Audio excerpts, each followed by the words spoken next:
Hello, lovelies. How are you today? In my homeschool, this was our last day of school, and my kids are so excited, and let me tell you, so am I. I hear them outside making all these noises, but we're just going to film this anyway. And I'm drinking my hot coffee on this hot day. Why? Because I'm crazy and perimenopausal, but I am so happy to be here. I am so blessed. I have the best job in the world. All right, so let's get to today's show. It is that time of year again when parents all across our nation are basically spending their mortgage on summer camps. Sports camp, art camp, STEM camp, equestrian camp. There's a camp for everything. And at the same time, my social media feed is full of moms already complaining about having their kids home. Isn't that so sad? That always breaks my heart. Sad watching money fly out the door that could be used for such better things. Sad watching moms count down to a fall that hasn't even started yet. But mostly sad because all of it, every dollar, every captioned eye roll is based on a misunderstanding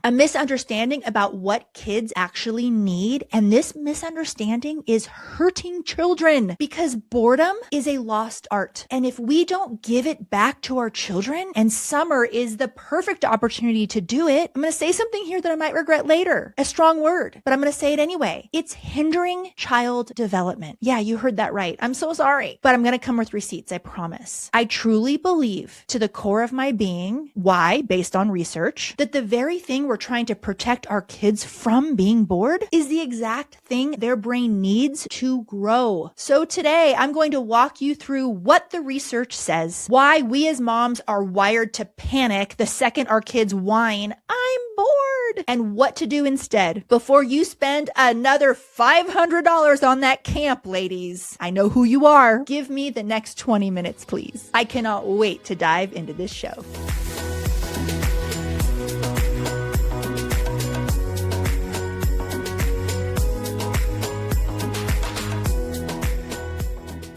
All right, welcome to the show. If you don't know who I am Christy-Faith, and I care about you, mama. I care about kids, their development, educationally, psychologically, emotionally, all of it. I am a homeschool advocate. I love homeschooling, and every single day I show up to help make you better at this craft, and in turn, me as well. The fact that you're listening right now is not lost on me. Thank you so much. I will do my very best to make every second of today's show worth your while. All right, so let's start out picturing the summers that you grew up with. Or think of the summers that your parents had. Waking up, eating cereal directly from the box when your mom wasn't looking. You go outside. You don't come back inside until someone bled or someone screamed for dinner. That was the summer assignment. You had a backyard, maybe a few neighbors, a popsicle situation for sure. We drank out of the hose. I think that's super dangerous now. And we had absolutely nothing on the calendar. I remember being so envious of the kids who got to go to summer camps. My family just couldn't afford it. But now looking back, wow, the gift that was to have absolutely nothing on the calendar. And out of that whole bunch of nothing came forts, came elaborate make-believe games where you were the horse veterinarian married to a spy. I know the plots were weird, but they were also our plots. There were bike gangs. There was roaming the cul-de-sac, bathing suits, roller skates, sibling warfare requiring parental intervention sometimes. But also came creativity, resilience, independence, the kind of childhood that built the adults who are now writing the books about how to recover from not having had one. Now, I want to actually look at today because I think we've gotten so accustomed to what the childhood landscape looks like that we can't really see it with X-ray vision like we need to. So let's pull out that X-ray machine for a second here. By the way, this is the CDC, not me. Half of American teenagers, 50% spend 4 or more hours a day on a screen. 4. And the kids hitting that 4-hour mark are significantly more likely to have anxiety and depression symptoms. I'm not telling you this to scare you. My kids do video games, okay? I'm telling you this because I want us to be honest about what's filling the space where boredom used to live in childhood. What used to be creativity, what used to be imagination, what used to be building a cardboard rocket ship in the living room is now a screen. And in the homeschool world, we have unique vulnerability here. Now, hear me out. We have more white space than any other family in America. I mean, right? Think about it. That's one of the reasons why we homeschool. We know that this education thing doesn't take 7 hours a day. Our schedules aren't dictated by a bus. And we have all this gorgeous, unstructured time. And a lot of us are so afraid of wasting it that we cram in the co-op and the extracurriculars and the supplements and the online tutors and the field trips. And then we wonder why we're so tired and why the kids are acting weirdly clingy, why nobody can play independently anymore. In that white space that we have been given as gifts as homeschoolers, that was never a problem. That white space is a gift. So let's use it how our kids need it to be used. This is just so exciting as my kids are outside doing yard work right now.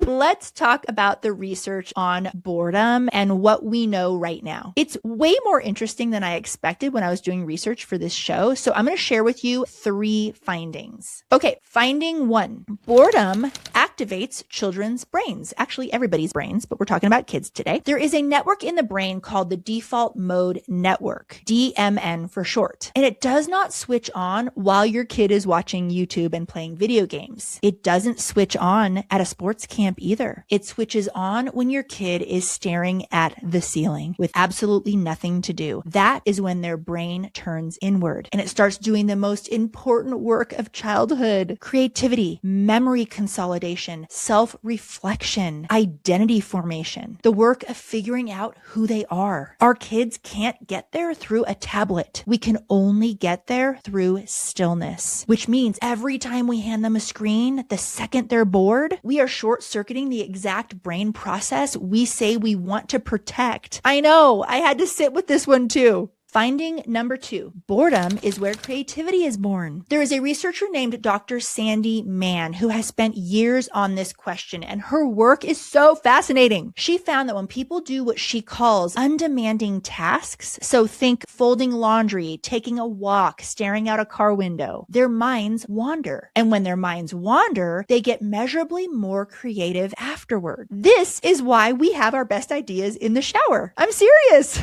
Who knew that the shower was neuroscience? This is why your kid, after 20 minutes of complaining that they're bored, suddenly disappears into the garage and emerges with a contraption made of duct tape and a pool noodle and is very excited about it. The creativity does not happen during the entertainment. The creativity happens on the other side of discomfort. What? Yes! So mind-blowing. Discomfort required? Like, okay, can we just stop for a second and sit with that? Think of how many parents nowadays go to the ends of the earth so that their kids don't have to experience discomfort. But the research shows if we never let our kids get to the other side, they never meet the part of themselves that creates. So cool. Now, finding number 3, and this is the one that wrecked me. There's a researcher named Teresa Belton, and she studies how kids tolerate discomfort. And her work shows that learning to sit with boredom teaches kids to manage harder emotions later. Patience, frustration tolerance, emotional regulation, the exact skills that this generation of kids is famously struggling with. Think about that. We have an anxiety crisis in young people right now, a real one, a well-studied one. Therapists are booked solid. Pediatricians are sounding alarms. And one of the things our kids have lost is the ability to sit with mild discomfort for 10 minutes without reaching for a screen. If our kids cannot handle the discomfort of nothing to do at 3 p.m. on a Thursday afternoon, how on earth are they going to handle real discomfort in life when it comes to them at 20, at 30, in their first hard marriage moment, their first hard work moment, their first hard, dare I say, but we've all experienced it, their first really difficult grief, which is coming for all of us if it hasn't already. What they're finding is that boredom, it's training wheels for everything hard that's coming in life. And we as parents, we're thinking we're doing the right thing and we're taking these training wheels off before they even learn to ride because we're so scared of our kids being bored. Like boredom is something bad or boredom is a failure moment for parents. And I want to dive deeper into that because I think there's some sort of there's something deeper there with parents going on because I feel this too. When we come back, we're going to dive into that because I think that's where the big transformation for this show is going to happen for both you and me. Okay.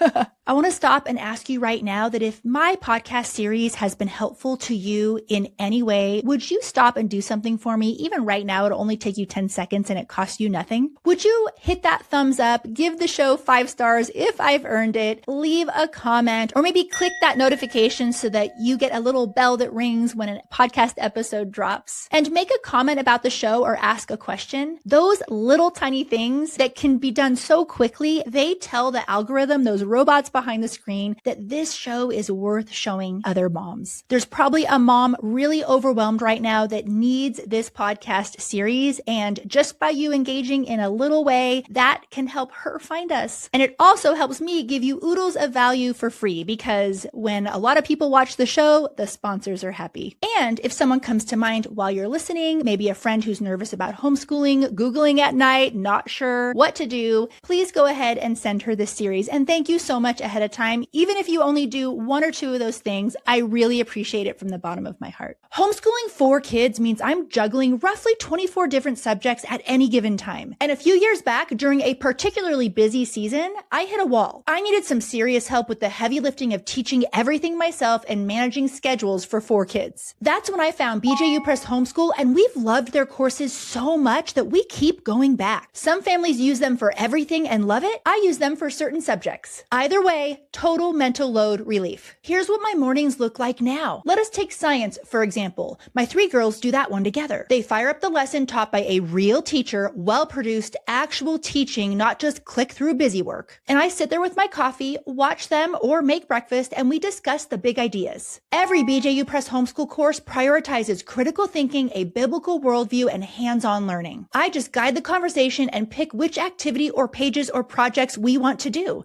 and everything's already planned out. They have an online platform included for you called the Homeschool Hub, and it keeps everyone on track, both me and my kids, without micromanaging or nagging. And when I have questions, I call my homeworks consultant. These people don't just help you get set up, they're available for you whenever you need them. It's like having a homeschool expert on speed dial. Go to bjupresshomeschool.com or click the link in the show notes to find out more. People are always curious what curriculum I use for my own family. And honestly, it changes. We've tried a lot over the years. Some work for a season and some completely miss the mark. But there is one that's stuck. CTC Math. It's a full K-12 online math curriculum, and it's won oodles of awards for a reason. It's just that good. I use it for all 4 of my kids, and they couldn't be more different when it comes to math. Finding one curriculum that actually works for all of them, that's been nearly impossible. You know that pit in your stomach when you realize the curriculum that you just invested in isn't working again? Yeah, that was us until this one. The genius behind CTC Math is that it's adaptive. The questions adjust to each kid's level in real time, so they're always challenged but never crushed. And mama, it does the teaching and grading for us. Yes, you heard that right. That's a homeschool mom's dream. Well, especially for me when it comes to math. I would think it's too good to be true if I hadn't been using it myself. And it's not just me. Here's why it's become the go-to for thousands of homeschool families. Free diagnostics show you exactly where to start, access to all grade levels so your student can fill in any gaps or move ahead, short video lessons that keep your children engaged, automatic grading with instant feedback, and progress reports so you know exactly what's happening without hovering. Math used to be our hardest subject. Now my kids do it independently. Here's the best part. Our listeners get 50% off. Use the link in the show notes to do a free trial or to get that half-off deal. Don't spend another year kissing math frogs. This one stuck for us, and I have a feeling it's going to stick for you too.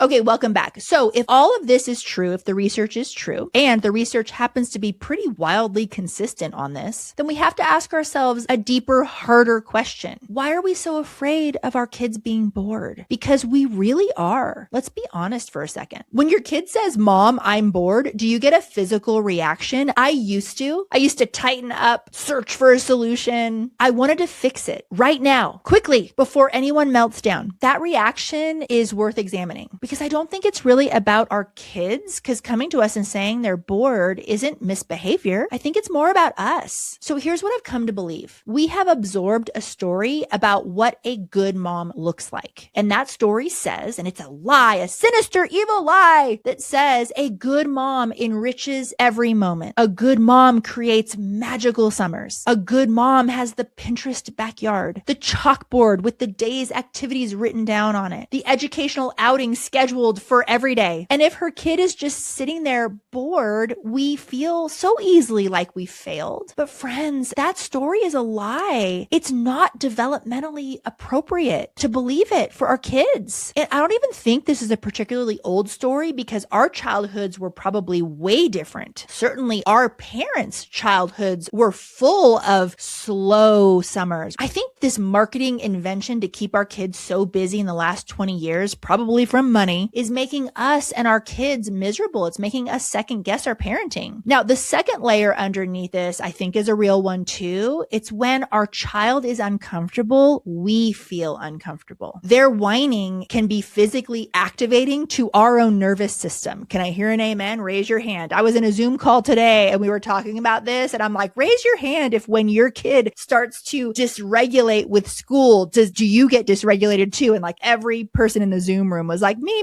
You feel it in your chest. You feel it in your jaw. We start scrambling for a solution. We get dysregulated ourselves. And the fastest way to make that discomfort stop is to give our kids something to do, whether it's a screen, to solve their problem. And then all of a sudden we become cruise directors for our children's lives. It happens so fast and that relieves us in the moment. But what can happen is years of compounding developmental loss for our kids. Now, I'm not saying this to shame anybody at all. I actually want to say this to free you and free your bank account. And that's why I just want to have an honest conversation about what our kids' brains need. When our kids get bored, they need the time and the space and the permission and the excitement from us to let them lean into that. We don't need to overcompensate for our kids. We don't need to be their entertainment cruise directors. That's not healthy for them. Am I saying never do fun activities and be the selfish mom who just doesn't do anything for her kids? No, that's absolutely not what I'm saying either. But we don't want to pack the schedule like it's a defense mechanism. And I don't want you to feel like failure as a mom if you have an afternoon of no activities scheduled. And I know this is so countercultural. I mean, even in my neighborhood, in the area that I live in, kids' summer schedules are packed. I've even had my kids come to me and say, why do all the other kids get all these summer camps and we don't? And I had to sit down with them and explain to them why. I didn't want to speak negatively about parents in our community, but white space is not neglect.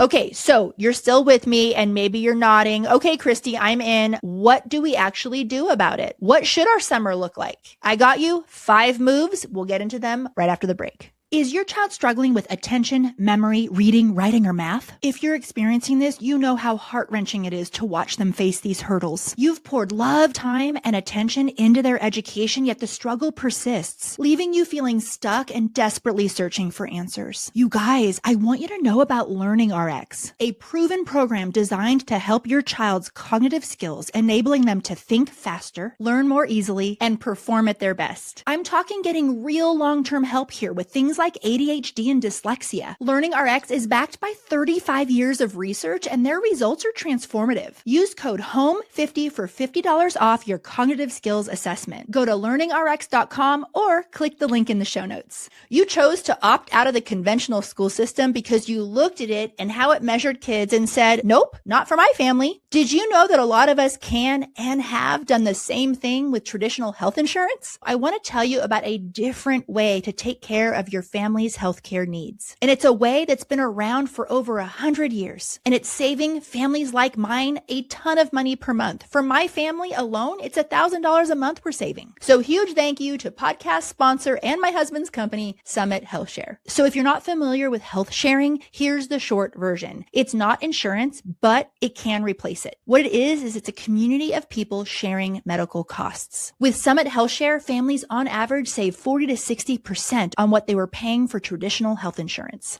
And they have a 98% customer satisfaction. You can see any doctor you want, even crunchy ones. Love that. Love me some crunchy doctors. And there are different plan options. Maybe you just need major medical. They have it. If you want something a little bit more like me in perimenopause and I need a lot of labs, I'm on a plan that gives me free labs, free prescriptions, and no copays. Sorry to get personal, but it matters. And I know it sounds too good to be true, but it's not. It's actually how health insurance should work. So if you are on traditional health insurance, just do this one thing for me. Go to summithealthshare.com and do the savings calculator. It takes you like 2 minutes because it will tell you what you should be paying for what you need. And when the result pops up and you spit out your water, you're going to be spraining your ankle, running to the phone to find out more. And when you call, they will walk you through everything. Tell them you listen to the show because I've told them that you need to get the VIP treatment. Go to summithealthshare.com. A link is in the show notes. This podcast is also brought to you by the Christy-Faith list. Now hold up because I want you to know what this is. I'm really proud of what the Christy-Faith list has become. It started really scrappy, just compiling recommendations because I was fed up with guessing which businesses and providers and doctors weren't going to give me a hard time when I walked through those doors. And I had tons of friends and family members with nightmare situations where they felt like they were walking into an ambush situation just when they were trying to get help for their families. And I was sick and tired of the discrimination that homeschool families were getting. But since then, it has grown into a massive directory of colleges, businesses, doctors' offices, reading specialists, occupational therapists, homeschool graduates that are in business themselves now. You name it, all in one place. Because why wouldn't we want to do business with the people who share our values and actually want to work with homeschool families and not give us a hard time? It is completely free for homeschool families to search. And if you are a business owner or part of an organization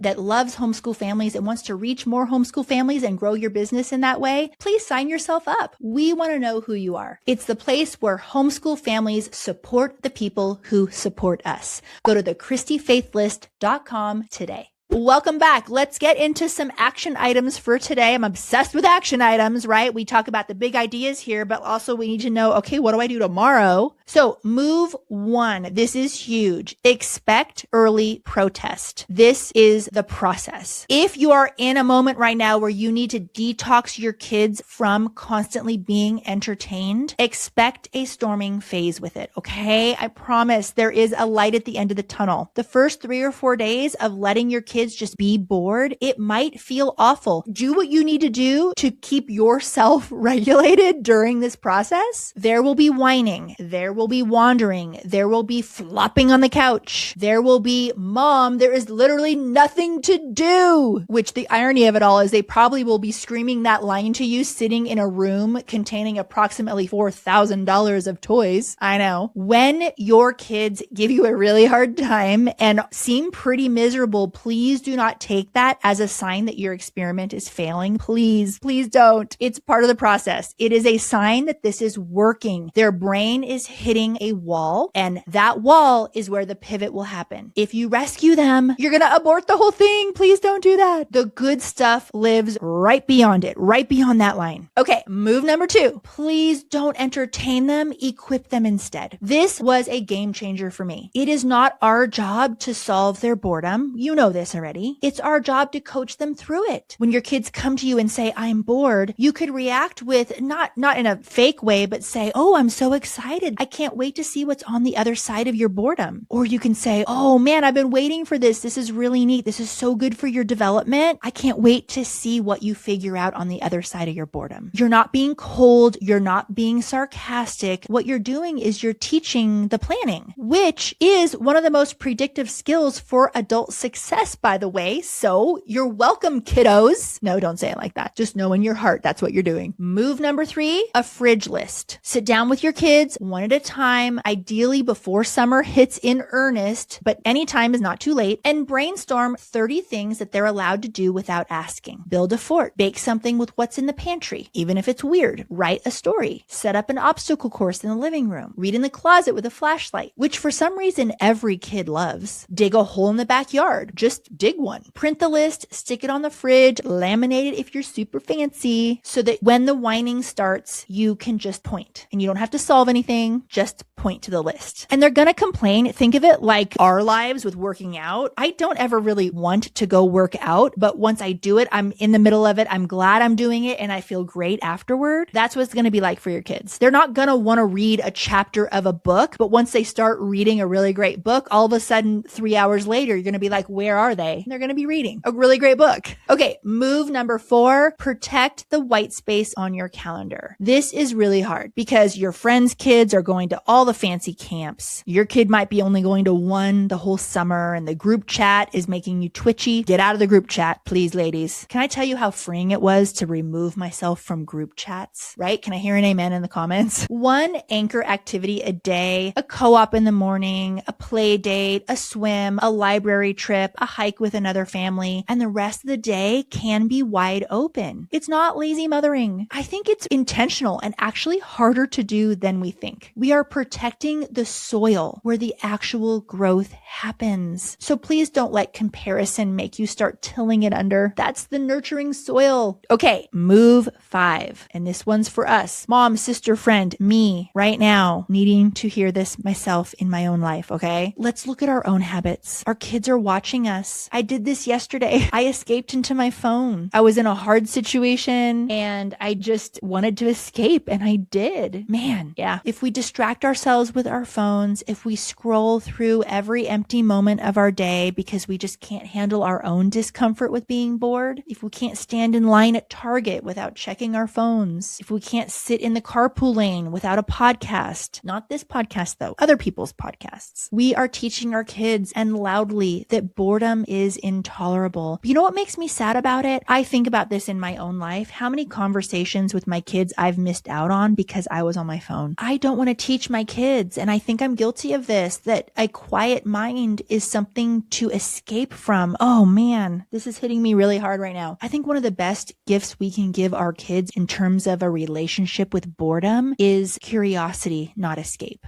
Listen, I want to leave you with something concrete because I don't want this episode just to be a vibe. Let's all of us, me included, our summer just started. Let's pick one afternoon this week. One. Block it off on the calendar like it's a real appointment. No screens, no activities, no camps, no rescuing, no entertainment. And let's just see what comes out of the other side. Because what's probably going to happen is something really cool. In the first hour or so, your kids are going to feel horrible. They're probably going to complain. They'll accuse you of ruining their lives, and you will start to question every decision that you've made as a mother since 2016. And then somewhere around that second hour, there'll be a shift. The whining might quiet. A kid might just disappear into a room. You don't know what they're doing. That's not a bad thing, unless they're a baby or a toddler, where the quietness is an alarm. I'm talking older kids here. Maybe you're going to hear a chair being dragged somewhere it shouldn't be dragged, and you realized you just witnessed the very thing that you were trying to give them all along. And it came for free. You didn't have to pay $500 for it. All you had to do was just not interrupt it. So tell me, and I want to hear from you, what's one thing you've witnessed your kids doing when they were bored? What did they make? Where did they go? What did they do? What did they invent? Please tell me in the comments. I want to hear it because we are building a community of intentional parenting here. We are child advocates. We want to be giving our kids what they need. And part of that is seeing that there are other like-minded parents out there like us who want to give our kids the best childhood that we possibly can, which is by letting them entertain themselves. Will you have a messy house? Yes. Maybe you're going to need to schedule in a cleanup time. Totally cool. Thank you for joining me today. And remember that the most powerful thing in a kid's day might be the hour that we almost filled but didn't. I love you guys. And you know what I wish for you and for me? A really slow, glorious golden summer full of giggles and popsicles and books and water play and skinned knees and roller skating and watermelon stained mouths. In a nutshell, a magical summer with your kids. I'm so glad you were here today, and I will see you next week. You have my heart.